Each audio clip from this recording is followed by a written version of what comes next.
Kau cuci sekarang? Aku ada bukti tau. Bodoh, kau kencing kat sini kan?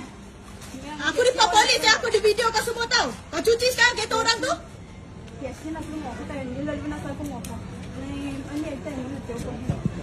Kau kencing kat mana? Kau sumbat kat mana? Kau koting kau sampai atas tu? Kau kencing sini kan?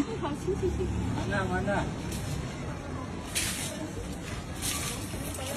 Bodoh benar nak mampus. Kenapa rumah kau tak ada tandas kah? Ini dia duduk mana kak? Tak tahu, dia orang tak tahu kak. You kencing sampai atas kah? Kelas bukit tu. Sudah, Mak.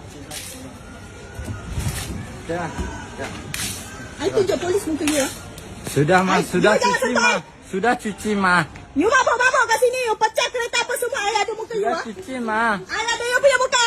Sudah cuci, Mak.